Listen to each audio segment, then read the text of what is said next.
Okay, this is Colleen Barvis again from the ALA Public Programs Office. I'm going to go ahead and get started, and then as other participants join us, they can just kind of catch up along. So again, I've introduced myself. My name is Colleen. I want to welcome everybody today to the R.O.A.D Travel, a program model for school libraries presentation. I'm the coordinator here at ALA for the full name is the Sara Jaffarian School Library Program Award for Exemplary Humanities Programming. Today's presentation is going to feature the R.O.A.D Travel Program, which was the winner of the 2014 Jaffarian Award. And we're going to be joined by the award-winning applicant, Leslie Preddy, who's the school librarian at Perry Meridian Middle School in Indianapolis, and Suzanne Walker, who's the Children's Services Consultant at the Indiana State Library. And they partnered with Perry Meridian in this excellent program. So just a brief overview, this presentation is just going to help illustrate an award-winning example of a humanities program model for school libraries specifically, and it'll also provide some helpful tips for anyone that might be interested in applying for the upcoming 2015 Jaffarian Award. So before we get started, just a couple of kind of housekeeping things and basic information. If you are having any technical difficulties, you'd want to send a private message to our tech support for today, Brian Russell. You'll find his name in the hosts menu at the very top of the attendees list. You can just hover over his name and then click on Start Private Chat and kind of let him know what the issue might be in that chat box. And then also note that today's session is being recorded. You'll see the little red light at the top that lets you know it's being recorded.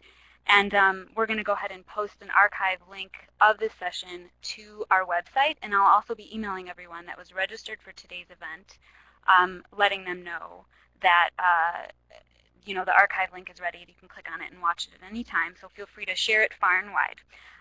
It's also the platform that we're using for today's presentation occasionally has issues putting live links right into our presentation slides.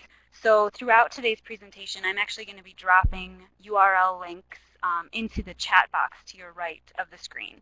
So as they're kind of referencing different websites, you'll see the live link in that chat box, and that'll also be available for anyone that's accessing this as the archived link.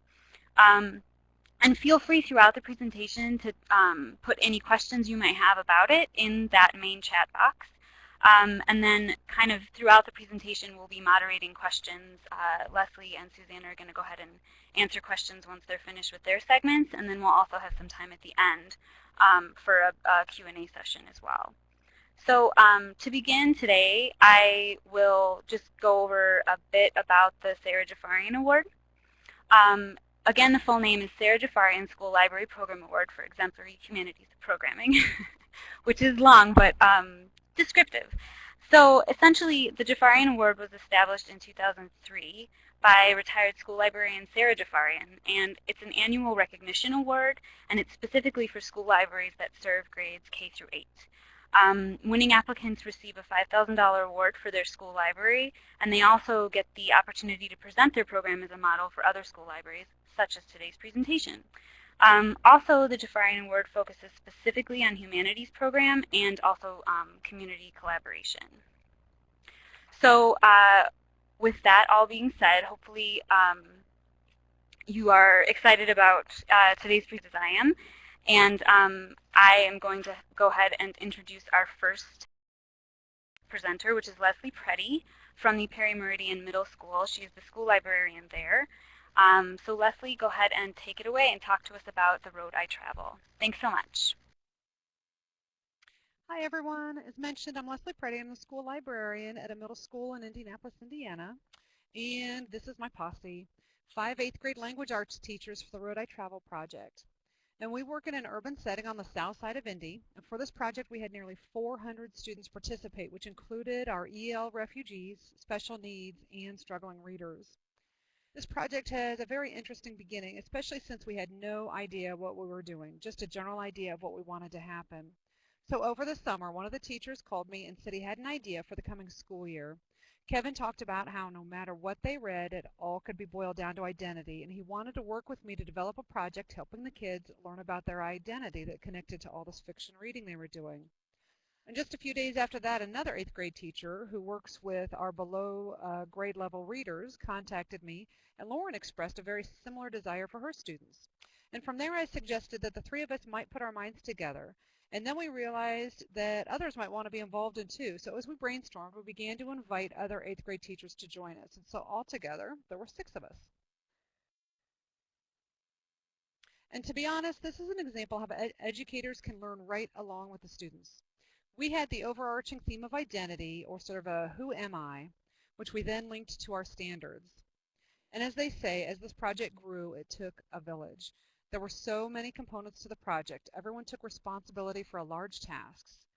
Examples of some of the key responsibilities were community resource coordinator, field trip organizer, project fair planner, liaison to administration and PTA so that they were also kept in the loop, as well as other smaller tasks as they came along.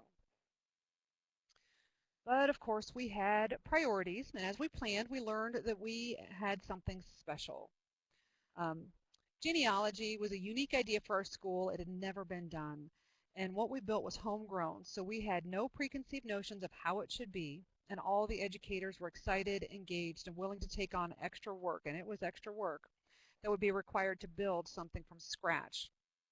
The acronym for our school behavior motto is R.O.A.D, with R, for example, standing for respect. And so we borrowed that theme and we adapted it to fit our project to the road I travel, symbolizing not only themselves, the students, as they go through life, but also symbolizing their experience as they worked through this research. For the project, the road letters took on new meaning. R was research, observe, analyze, and discover. So we took this theme and discussed our priorities. We of course wanted students engaged, which in general is a struggle for middle school students. They have so many issues with identity and figuring out who they are. We thought, what better way to engage them in research than to make the research all about them?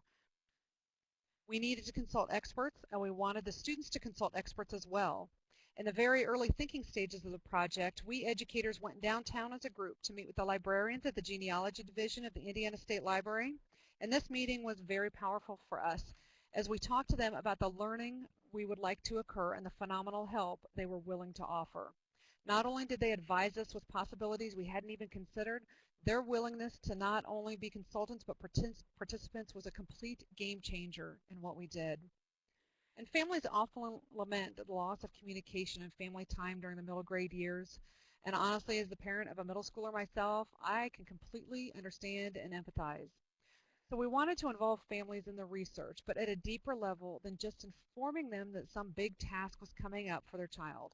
We wanted them to become engaged in the process and excited too, and as committed to it as their child, and come to appreciate the time the project gave back to their family in some sort of a meaningful way. And finally, we wanted to do a few things differently. We wanted community involvement to move beyond the superficial, so we worked really hard to build relationships and make connections that were truly personal and meaningful to this project. Suzanne's going to talk a little bit more about the Indiana State Library perspective, but we could have not done this without them. As I mentioned, only one of us had ever done any genealogy work, and only one of us had ever visited the Indiana State Library Genealogy Division before this, so we needed their expertise.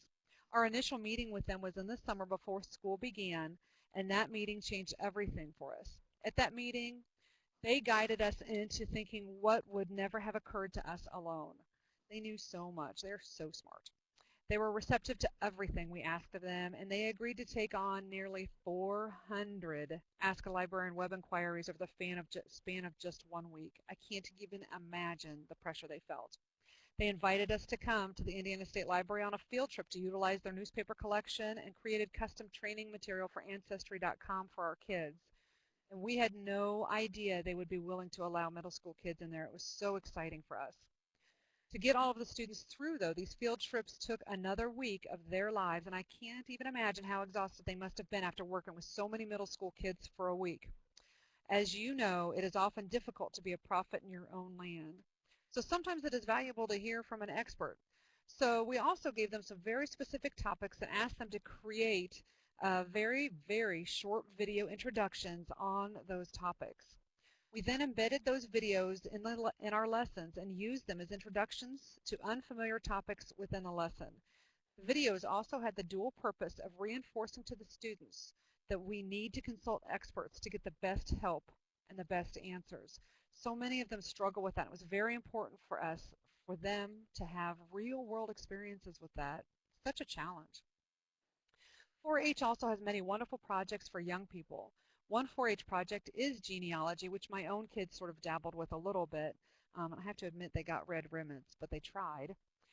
Working through the Purdue University 4-H Extension, we found very helpful resources for us educators as we learned about the genealogy research process. And some of their research and electronic tools were helpful, but a little bit more complicated than we wanted and needed. So we communicated with the developer who agreed to give us permission to adapt the forms to our needs, which is pretty cool. And the Indiana Historical Society, which is conveniently directly across the street from the State Library, so we couldn't pass up the opportunity to include them in our students' work. They gave the kids some hands-on experiences that were just really cool on how to preserve family documents and how to interpret historical photos. And of course, our PTA was involved as much as they could be. They helped collect donations, they manned snack stations, they helped with setup and manpower, and they came to meetings whenever they could. And finally, it has been many, many years since we've tried to do an after-school project showcase for families in the community. And there is something about middle school and the socioeconomic level of our students that prohibit participation and engagement in something like this. But we decided to try it anyway. And at the showcase, students shared their culminating project with a research binder, verbal presentation, and a display. Never before had we tried a research project where learning wasn't placed on consecutive days. Instead, with this project, there was an intentional gap between each lesson. So the kids were kind of front-loaded with an hour and a half of instruction, or was traditionally 2 periods. Then there was anything from a week to a month before the next lesson. And we used that time in between to give time, excuse me, give kids time to think and to digest everything. And to get their homework done, like their family interviews, but also for classroom teachers to customize follow-up enrichment activities in the classroom that align to our students' specific needs. This was also a separation to clearly define the fact that each lesson could, in many ways, stand on its own as a brief research project, as is defined by the Common Core standards. So each lesson had its own skills being developed, but there was also a progression of skills so that at the end, students could take what they'd learned throughout the year to work independently on a personal project. What else was different? We wanted families involved and involved at a deeper level than, hey, come look at my homework. We also wanted research skills that were applicable to this generation, where so much weight is given to the relationship and conversation. So interviews, we thought, were very important and were on our priority list of skills to introduce and reinforce. We also have a student population that requires compassion and so much understanding. Many of our refugees are Burmese, so when we did research about the origin of their last name, there was often nothing to be found. So we had to think proactively and build in alternatives that didn't seem like an alternative. So not only did kids try to learn about their last name, they also interviewed family to find out about the origin and meaning of their first name as well. So any child unable to find last name history could still rely on what they learned about their first name's history. Furthermore, we had many students with unique home situations. And I'm not sure if you've run into this yourself. For example, a child didn't want to research his dad because his dad's in prison, or a mom abandoned the family, or the only thing the family knows about the dad is his first name and nothing else. So we were flexible, and we allowed them to focus on whomever they deemed, for example, was the father figure in their life. So we didn't expect things to be absolutely perfect. We expected it to fit their situation. And of course, we have the Common Core, and these are the 2 Common Core standards we focused on for this unit. And although these were our focus, there are also other minor standards interwoven throughout when we worked on a specific task. For example, there was a lot of technical terminology foreign to our students, and at first to us as well. So we maintained a glossary. The word would be introduced, used in context that day, then the next day we met, students would work in teams to develop definitions. That met Common Core 8.L.6, acquiring and using accurate, grade-appropriate, general academic, and domain-specific words and phrases, yada, yada, yada. You know what I'm talking about. And then besides that, this was our overarching learning objective to align with our two Common Core critical unit standards. Besides the unit standard, excuse me, every day as part of our routine, I would introduce the standard, and then there would also be an objective for that day. Then we would break the technical jargon of the objective down into a list of specific tasks to accomplish. And our kids were able to stay more focused if they understood what has to be done. Then midway through the lesson, we would go back to look at our objective and tasks to see what we'd accomplished and remember what we still had to do. Then at the end of the lesson, we would go back over the standard and objective and sort of congratulate ourselves for what we had accomplished and remind ourselves what was homework and what we needed to do the next time we got together, just as any good researcher would do. And as you can see here, I broke things down visually. So in the beginning, we'd go over the 5 tasks, then talk about how our goal was to focus on what was in red. And then when we reviewed the slide midway through class, the first 3 tasks would be in black, and our final focus would be what was the new tasks in red. The unit was chunked into 5 separate short research projects as prescribed by the Common Core, with all experiences and learning skills culminating into a personal research goal and presentation. So each short research project had a theme which is listed above, but within these themes we had very specific experiences we wanted the students to have. We wanted them to prepare for and conduct a brief interview, utilize an Ask an Expert online service, and learn the difference between asking an expert versus posting a random question online. Analyzing text, emails, and interviews for relevant information, interpreting academic vocabulary, writing a personal narrative on what they've learned midway through the process, differentiate primary and secondary sources, develop interview questions and conduct longer interviews, understand how things change within their lifetime, understand source bias, develop of a personal project proposal and see it through, which is a tough one, and creating a developmentally appropriate display related to their personal project, as well as communicating a developmentally appropriate presentation related to that personal project. So this is sort of what our planning looked like. There were a lot of educators working together, and we all had different types of kids, teaching styles, and learning styles, so we found it important to sort of make a think and do chart for each lesson. This helped us as individuals and as a group. So under think would be the big idea or thinking we wanted to happen, and under do were the specific tasks we would use to accomplish the thinking. And this isn't a static document. As we worked together and we update and improve things, and things can be shared and added and taken away. For example, just last week, we added a 2013 Associated Press article that Aaron wrote a lesson for that could be possibly used for classroom enrichment between lesson 1 and 2. The title of it is Icelandic Girl Fights for the Right to Her Own Name. Each lesson was also broken down into manageable chunks, as I spoke about earlier, and each chunk would start with a hook, usually a video, and it was like magic. Videos are amazing hooks for 8th graders. Doesn't always work so well for 7th grade, I found out, but 8th graders, it's perfect. I warn them that the sound may not be great. Some of them are homegrown videos, that the video is about to start, and the room would become magically silent and remain silent throughout the video. It was a godsend. The video is not only used to grab their attention, but also to create critical common knowledge on which we can build as we work our way into that chunk of the lesson. We used, for example, videos from the Indiana State Library created for us. We used commercials to get some points across, like the State Farm, everything on the internet is true commercial, if you remember that one. And we used videos we had created so the kids could see what that we were all involved in the learning too. Many of the videos we created are available on the website you see on the screen. Plus, there is a genealogy category on that YouTube page that has all the videos grouped in one place if that's easier.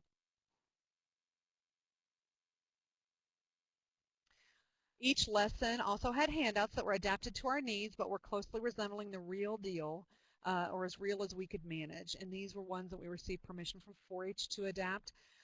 Research says that there's still something to be said about what happens in the brain when we handwrite. So students would do their rough draft by hand, but then we'd later transcribe it into electronic form. We also tried to get the kids up and moving. The brain sort of settles down into their rear after they've been sitting for so long. So we try and get them up and get their brains back working up in their head again. And we try to get them engaged and interacting as much as possible. So whenever possible, kids would work in groups or partners to get some thinking and sharing done. Or it could be hands-on things, like when we had kids complete an activity of marking with a small sticky dot where in the world their first home was. And that picture there is our ginormous roving bulletin board that had our maps on it. In the top left is a map of our township. So if the kid's first home was in the township, they'd go to that one. If it wasn't in the township, it was the state of Indiana, they'd use the bottom left one. If it was in the United States but not Indiana, they'd use the far top right one. And then if they were somewhere in the world and not the United States, they used the bottom right one.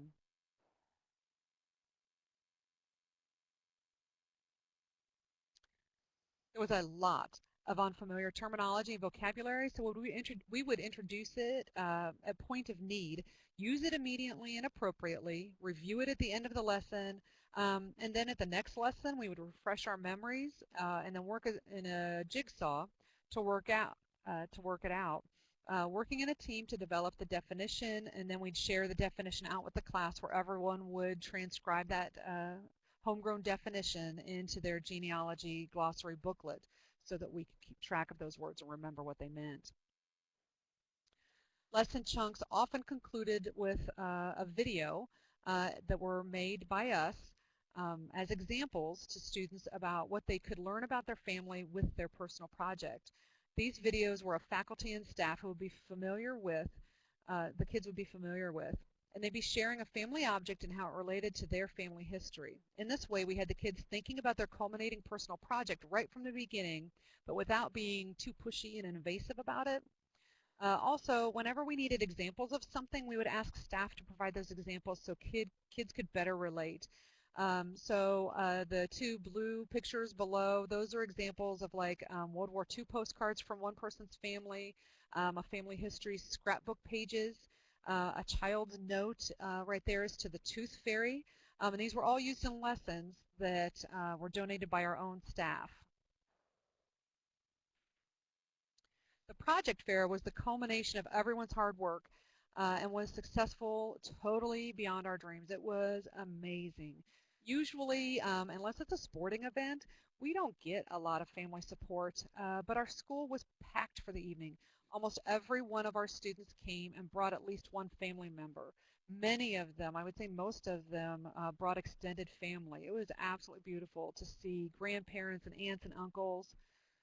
Phenomenal work for the kids. We wanted our families not just attending, but engaged, so they were asked to visit students' presentations, listen to their speeches, ask questions, and fill out survey forms. Here students were able to show off a wide range of experiences from a wide range of developmental abilities and levels. So some examples of some of the personal projects. We had a student research her family's bootlegging and still days in Kentucky. That one was a favorite with everybody. Another wanted to be a chef, so he worked with his grandma to make family recipes and create a cookbook of those recipes. One focused on his uncle, who was a professional soccer player. Another fine-tuned her knitting abilities with her grandma and had been passed down for generations. We had scrapbooks, three-dimensional family trees, and so much more.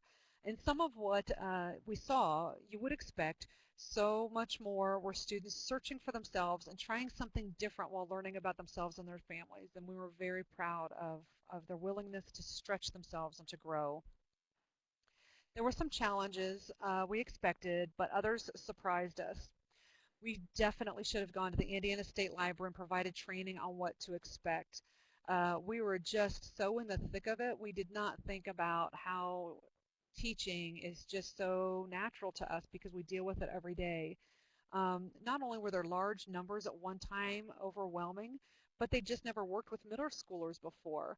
And so although I said, just follow my lead, I'll have to tell them in a large group, then we're going to need to go to each student one by one and help them out. They didn't quite realize what I meant until it all started. By the time the last group came through, they looked exhausted and probably much of what teachers feel on a regular basis, but it was much more traffic than they're used to. And we definitely need to do a better job about orienting them to the middle school creature before we go this year. Before we began to talk about what we thought the kids wouldn't know and thought, we were reasonably proactive and prepared. We really thought we were ready for what they would have trouble with. But there were some issues that were an utter surprise to us. We had kids who didn't know what their middle name was, who didn't know how to spell their name, who didn't know what city they were born in.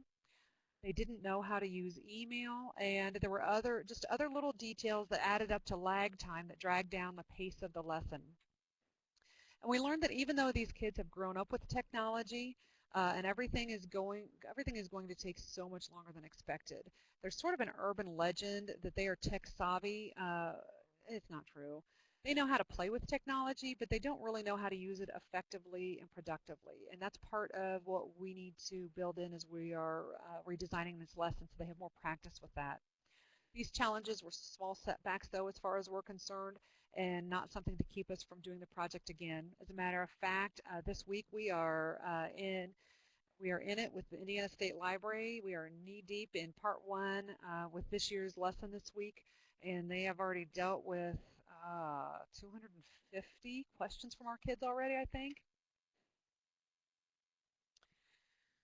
So when we talk about the application process to sort of change our thinking right now, there are many values to applying for any award or grant, and I would encourage anybody to do it. It honestly doesn't matter whether you win or lose. Just going through the process is amazing.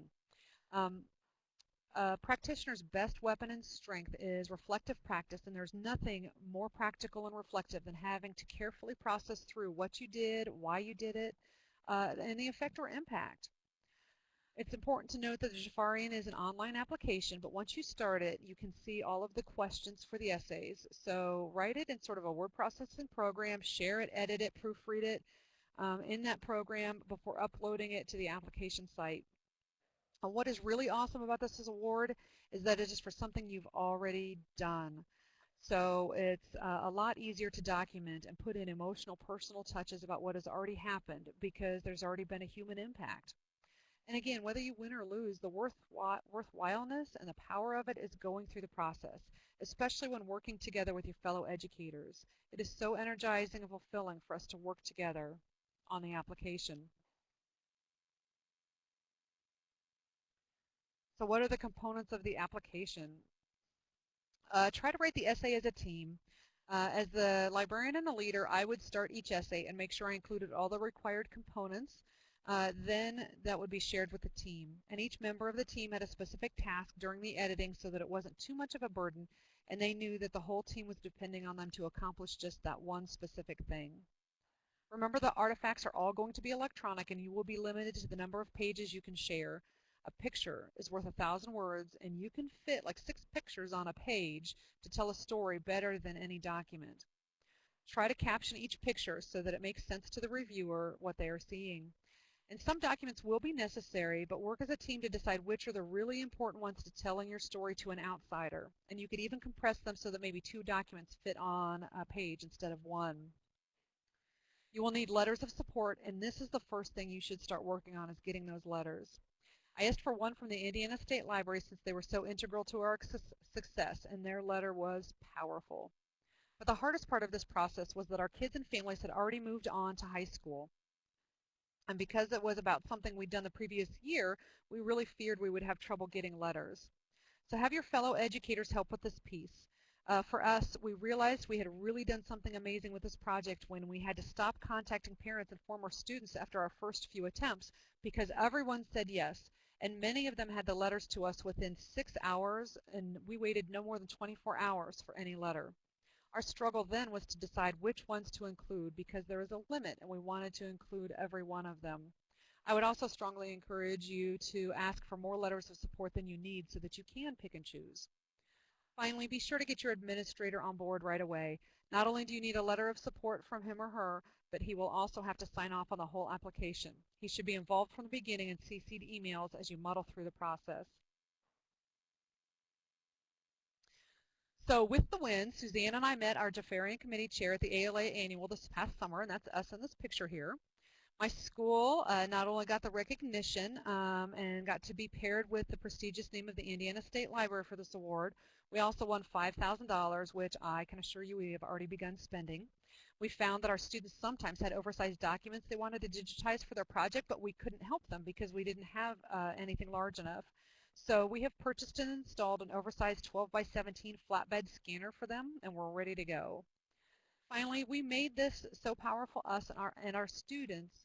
What made it so powerful was our relationship that we built into the unit, the relationship we built with our families, the relationship we built with each other, and the relationship we built within our community. And again, my name is Leslie Preddy, and on this slide is my email. I'd love to hear from you if you have any more questions.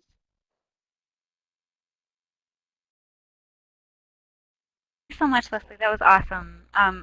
For one, I'm really excited to hear that you guys are teaming up again to do this program and offer it to your students for another year. You're just such a great team. It makes me very excited. So sorry, this is Colleen again from the AOA. I just want to take another minute or two in case anybody has questions for Leslie specifically about the R.O.A.D Travel program or about her experience applying for the Jaffarian Award. If you want to type those questions into the chat box, you can do that now. We'll take maybe a minute if anyone wants to type. And then after a minute or two of working on those questions, we will move to the next part of our presentation. So it looks like Autumn is typing right now, so we'll wait on her question.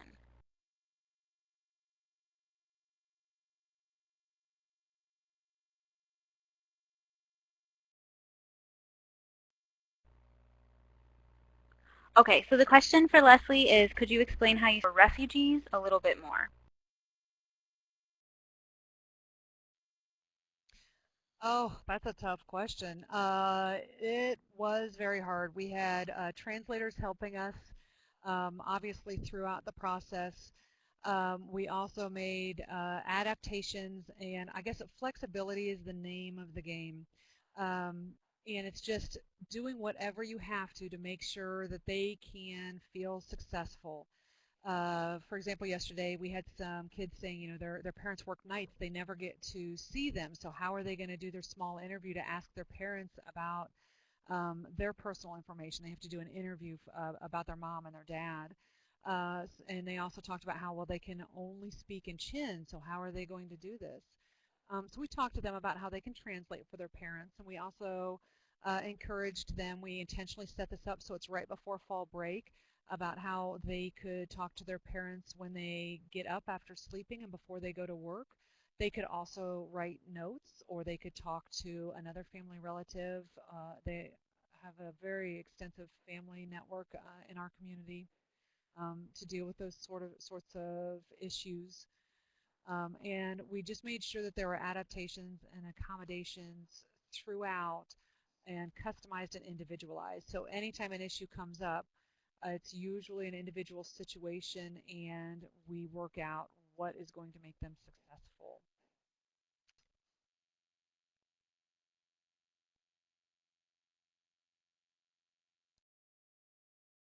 You're welcome.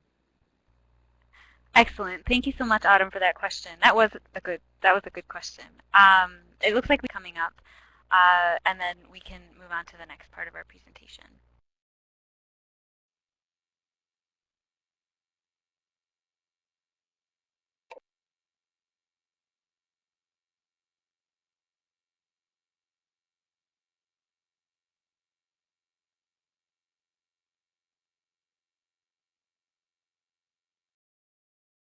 Okay, so the question to Leslie from Ann Ferguson is, would you please talk a little more about your specific collaboration with the State Library and the resources they supported with? Well, I think that's a great segue to the next piece of this presentation. I think Suzanne's going to ask. I was going to say exactly the same thing, Leslie. So without further ado, we can go ahead and introduce Suzanne Walker, who's the Children's Services Consultant at the Indiana State Library in Indianapolis. And also, if you have any other questions that pop up for Leslie, feel free to throw them in the chat box at any point, because we'll have a little more time at the end for more questions. So without any other ado, we will introduce Suzanne. Suzanne, go right ahead. Hey everybody, it's Suzanne. I'm here in Indianapolis at the Indiana State Library, and I was really lucky to get to work with Perry Meridian on this project. There were lots of us that worked on this project, and I was laughing when she said that first meeting was in the summer because that was before I was hired. And when I was hired, one of the first things they said was, by the way, there are 400 middle school students coming and you get to work with them. And I was very excited because I have a background of being a children's librarian. So I think of all of us, I was certainly the one that was most excited about it. I also want to thank Leslie. She certainly said a lot of kind things about our organization.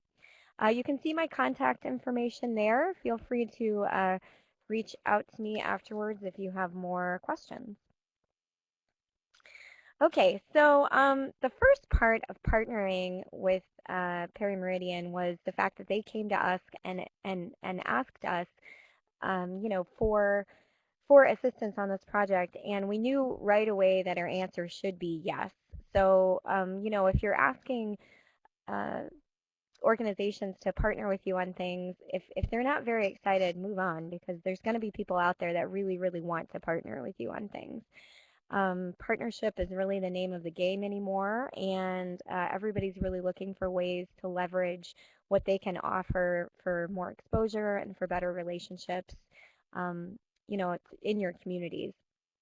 So Perry Meridian already did know about some of our services, and we really wanted other schools to know about them as well. So doing this partnership really was kind of a no-brainer for us. As we go through my slides today, I want you to note that these are actual pictures of the Indiana State Library. You can see we have a really good-looking building. It was built in 1934, and it is an Art Deco type of architecture. And that came in handy later when we needed a rotation for the kids that were on the field trip. Um, and I guess really what I want to kind of reiterate is we were really receptive to this. We were really excited about it. And if you're reaching out to people, be sure that they are excited. And if they're not, find somebody who is, because there are lots of organizations out there that really want to partner with schools. So there are definitely some challenges. Like every library on the planet, we don't really have a lot of time to do anything. It seems. It seems we're always being asked to do less, to do more with less. But I was brand new, and we also had a brand new public services administrator. Both of us were fresh, and we weren't going to take no for an answer. We were really excited about doing this, and everybody in our organization said, yes, yes, yes, let's do this. Um, One of the first things we did start doing was kind of prepping our staff. I know that Leslie said that it's going to be important to kind of train our staff a little bit more in the future, but we did tell them they were coming and a little bit about what middle schoolers were like, but I think it's been such a long time since most of our staff were in middle school that they had sort of forgotten about typical behavior and things. Um, all in all, we did have about 15 staff members here that were involved in one way or another, so finding that staff time was kind of difficult. It was definitely a challenge. We had to have buy-in from the state librarian, and we had to have buy-in from all of our supervisors to make sure that they would help assist in carving out the time that we needed. We also did have to battle staff impressions about middle schoolers. We didn't really have anybody actually protest the idea of having the students in the building, but we definitely had some subtle grumblings here and there that we had to kind of coach people through. I was sort of the resident cheerleader that kept saying things like, "These are our future. This is what we want." That was good and fun. Um, One of the other sort of just logistical concerns that we had was the fact that we only have so many microfilm machines for our public to use, and we do have, researchers and genealogists that come in on a daily basis to use those machines. So we decided that we would hold back, I think, 2 or 4 of our machines so that they would be available for the public while the middle schoolers were here. And that really did limit the number that they were able to have. So we had about 16 microfilm student or microfilm machines available for the students. And again, everybody knows that relevancy is very important in our field, and as we were looking at this, we really felt like this was an awesome service that we could provide to a school. And in the end, our staff all worked together as a team, and by the last visit, we really were a well-oiled machine, even though we were tired at the end of it. We were really excited to be able to engage the students in services that we, have all the time for the public. So a little bit more about the actual nuts and bolts, the things that we provided, and I'd like you all to ooh and ah over our building. You can do that in the chat box if you'd like. Mostly I'm kidding.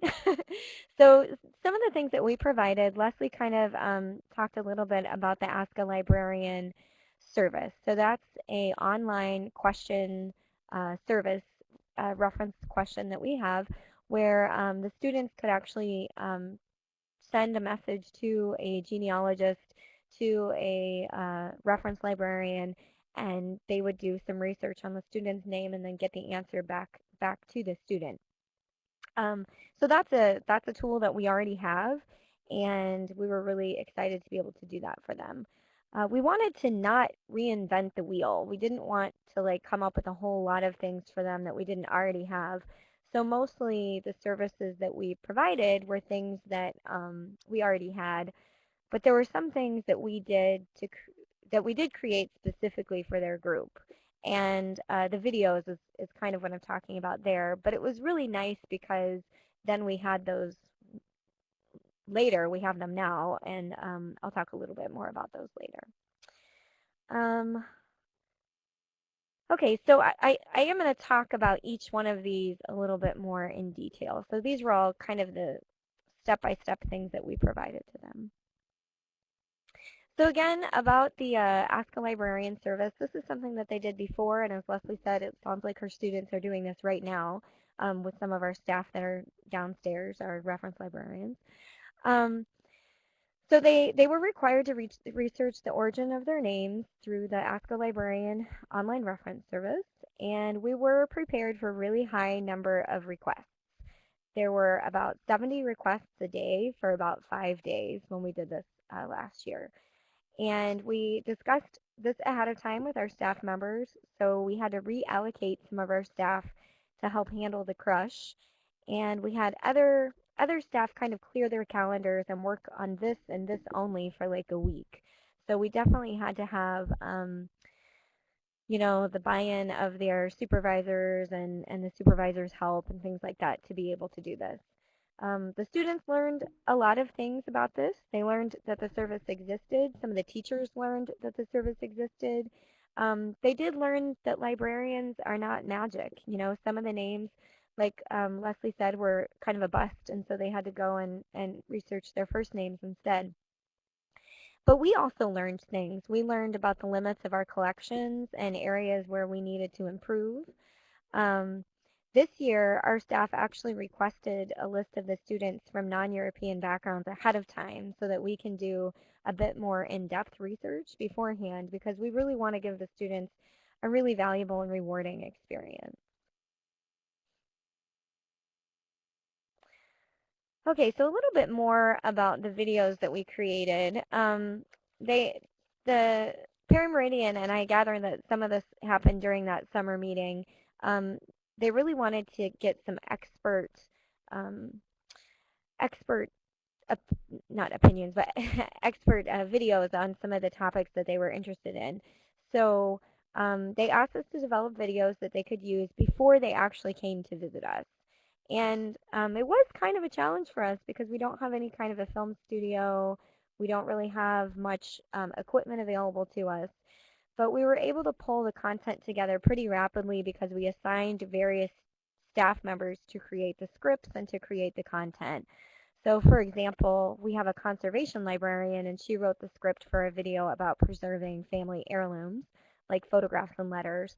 But we didn't really know how to go about doing the videos. I'm a big believer personally in keeping things simple.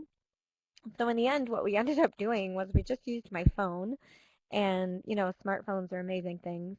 My phone is an Android HTC Evo LTE 4G, and so we used that as our camera, and then we used Microsoft Movie Maker. And I can hear you all groaning, through virtually right now because at the time we just didn't have an iPad here. We didn't have one that was available, and so we just did the best with what we had, and we created a YouTube account and to share the videos with Parameridian, and it really did end up working out just fine. Now, of course, we have some better technology just, a year or so later, but back then we didn't have all of that. So we needed a way to quickly get these done, and the phone, Movie Maker, YouTube combo really kind of worked good enough for our purposes. So you're welcome to go ahead and take a look at some of our videos, after the presentation. So this is just a screenshot of our YouTube channel. This is one of the videos where we talked about how to use our microfilm readers. And these are actually the videos that are the most popular. And I'm sure that that's because people other than Parameridian look at these all the time. So we did a separate video for every single different microfilm reader that we had.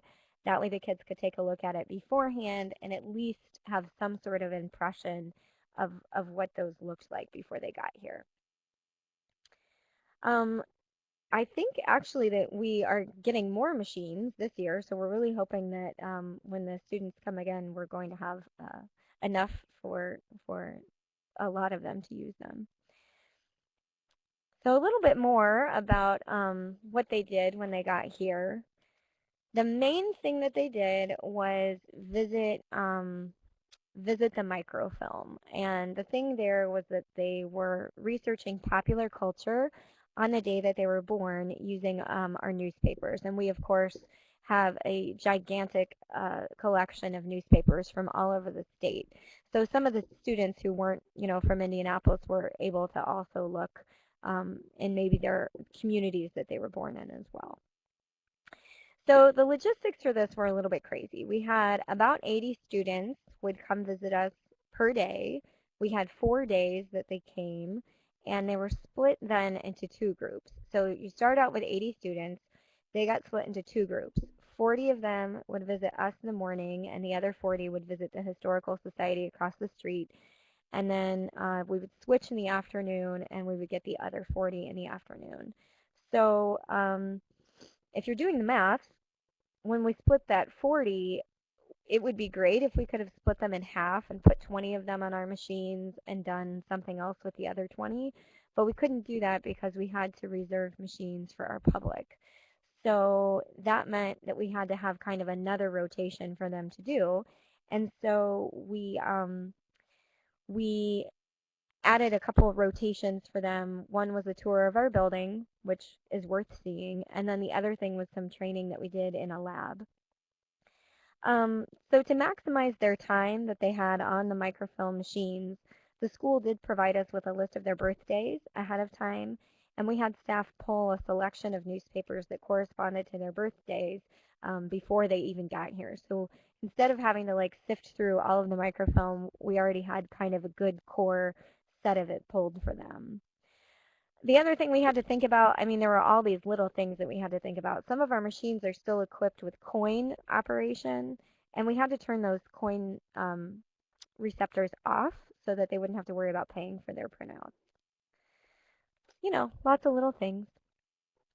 Okay, so here's an example of the content that I gave to my staff, kind of a guide so that they knew what the day would look like. You can see the morning rotation is kind of all mapped out there, and then they had to switch and they went and did lunch, and then we had the afternoon rotation. And so they would do a tour. One group would do a tour with me, and then they would go to the lab. And while they were in the lab, they did ancestry.com, and I'll talk more about that in a second. And then they would do some time on the microfilm. So while they were in the lab, they did look at Ancestry.com. When we first started at our very first group, we did a lot of instruction with them. And we decided that based on their feedback, they really just wanted time to dig around in there. So we adjusted our approach and didn't do quite as much instruction at that point. And we do have a training lab, which is where we put them for that. And that was nice because we had enough computers for all of those students. And then the tours really came in just to keep them busy. But the nice thing was, as Leslie said, students really do learn better when they're moving around. So they got to kind of have a break. We did a restroom break during this time. I don't even think it was necessarily like busy work because our building is really beautiful. We did get to do some um, instruction on things like the card catalog that you can see there. The students didn't know what that was, and so it was kind of neat that we were able to give them some real instruction of kind of library history and really history of technology. So it was also nice. We took that opportunity to tell them a little bit more about the Indiana State Library and the kinds of things that we can offer to them. So some of the benefits, if you are looking to convince somebody to partner with you on some things, you can always say, hey, you might win an award. And even though Prairie Meridian is the one that actually won the award, we really feel like we won it too because um, we really took a lot of pride in this experience.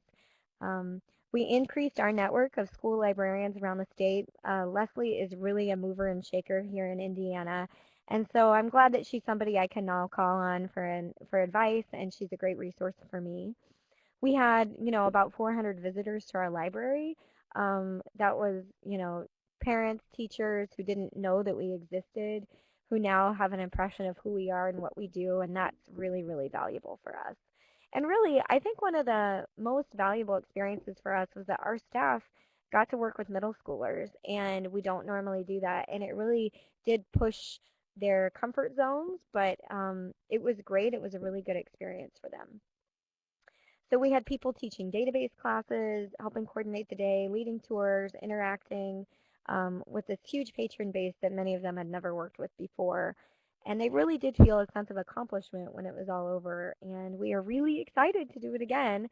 And we would really love other schools to do the same project since it's already been created. So that's mostly everything that I have to say. If you guys have questions, I know, oh, thank you, Les. I know that you all will put those in the chat box, so thank you very much. Thank you so much, Susan. This is Colleen from the ALA again, and I actually do really enjoy looking at all the pictures you put up in your presentation of the library. It's a beautiful building. One day I hope to visit. So if anyone has any questions for Suzanne, feel free to put those in the chat box now. We'll maybe wait like a minute or two. We are running just a little bit over time, so if it doesn't appear that there are any questions coming up, I'll kind of jump to the next section that talks a little bit more about the Jaffarian Award and the application process. Okay, yeah, so I'm just going to jump through, and then if any questions pop up into mind, feel free to put them in the chat box so we can kind of address them at the very end of the presentation. So part of this presentation today is to illustrate a replicable model for other school libraries to go ahead and pursue. And I would definitely encourage those that are tuning in today or via the archive link to follow the R.O.A.D travel program model at your institution in whatever way, shape, or form is possible for you. And hopefully, if you've already conducted a humanities-based program during the last school year, these presentations today have maybe inspired you to apply for our upcoming 2015 Jaffarian Award. So I'm going to speak just for a moment about the application guidelines and give some information on what the selection committee looks for this award. And then we'll have a few minutes at the end, like I said, for questions. So let me jump ahead here, sorry. So essentially, what does the Jaffarian Award Selection Committee look for in a successful application? The purpose of the Jaffarian Award is essentially to recognize an excellent school library program, something that the award's founder, Sara Jaffarian, felt was an unrecognized part of her field. So during her 30 years as a school librarian, Sara worked in both elementary and middle school libraries, which is why the award focuses on serving grades K through 8. And she also wanted, and the committee that started it wanted to further the promotion of outstanding programs in school libraries. So as those of you who have done humanities programming in your institutions probably know, This type of programming encourages participants to ask questions and connect to the world around them, including or even especially to cultures other than their own. And participants also often reflect on their experiences within their own groups, such as family, school, community, country, or global groups, which we definitely saw in today's presentation for the road I travel. Some potential program subjects within the humanities umbrella are these listed here on the screen, and this list is definitely not inclusive. More pop up each year that we host this award. We see in applications more and more subjects, including genealogy. So we would definitely encourage people to reach out if they have questions about their humanities programming, but feel free to apply. So what does the committee look for when they're looking at the applications? Essentially, excellence in programming, appeal and the innovation of the program, some sort of evidence of impact of collaborative relationships between the school library and other organizations or their community, relationship of the programming to the curriculum, replicability of the programming, and then also the winning applicant's willingness to showcase the program as a model for excellence, which again is what Leslie and Suzanne are doing in today's presentation. So just some basic details. If you have conducted a humanities-based program in the prior school year, so that's 2013 to 2014 school year, we would definitely encourage you to apply. These are some dates and details to keep in mind. The application deadline is coming up in December 15th. And you can always go to the website for more information. I'm going to just go ahead and pop that into the chat box now. So feel free to click on that and get some more information about Jaffarian. So now we have a few more minutes. If anyone wants to ask questions of either Leslie or Suzanne or myself about their program specifically or the Jaffarian Award in general, feel free to put those in the chat box now. And I'm also going to add all three of our email addresses. So if you have any follow-up questions that you remember maybe 5 minutes after you leave today's presentation, you can go ahead and contact us.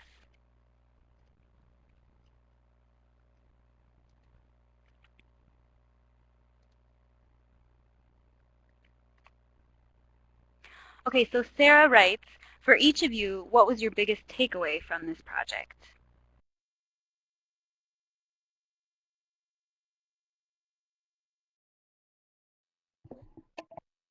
This is Suzanne. I can go ahead and talk about that. I think for us, really, just being able to work with middle schoolers was a really cool thing that we were able to do.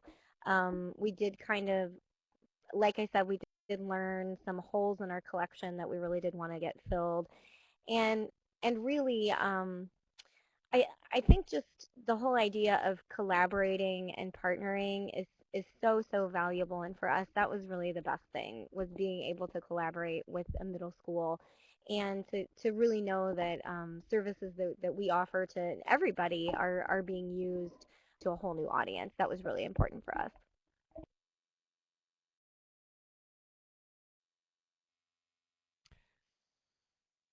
For me, it was also the relationship we built with the state library. It was amazing how receptive they were. Also, the relationship I built with my staff. They came to me with an idea, and it seems that their level of respect for how we were able to progress through their idea and actually process it out and make their vision a reality seems to have really bumped up their opinion of me, and so that really helps a lot. And as far as the kids go, I think my biggest takeaway was being able to actually utilize something valuable like an Ask an Expert tool online and try and get the kids away from just posting to some crazy website and asking a random question and just letting some Joe Schmo in their basement answer it and think that that's okay. So I really liked that they were getting real world about that sort of thing.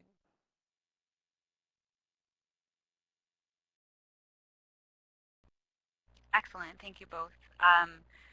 I would agree that the strength of the application that was submitted by Perry Meridian was the partnership that existed between them and the Indiana State Library, as well as the other partnership organizations. That's definitely a great detail to capture in an application for the Jaffarian Award and in any humanities program that you work on in your school library or other institution. Are there any other questions from the group? Feel free again to put them in the chat box if you've got them.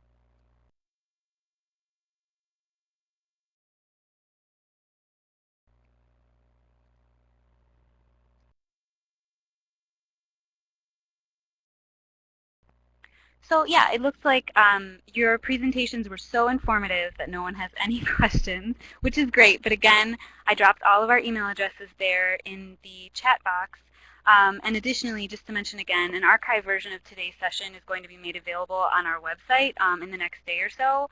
And I'm going to email everyone that was registered for this event. So even if you just popped in at the end here and you want to catch the beginning, if you're a registrant for this event, you will get that email with the archive link of this session. You can watch it as much as you want, and please feel free to share it to others that you think might be interested in.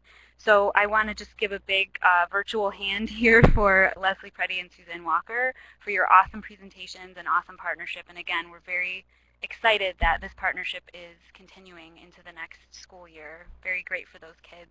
And thank you all very much for attending today. We really appreciate it and hope that you take away some great model program ideas and consider applying for the 2015 Jaffarian Award. Thanks everybody so much.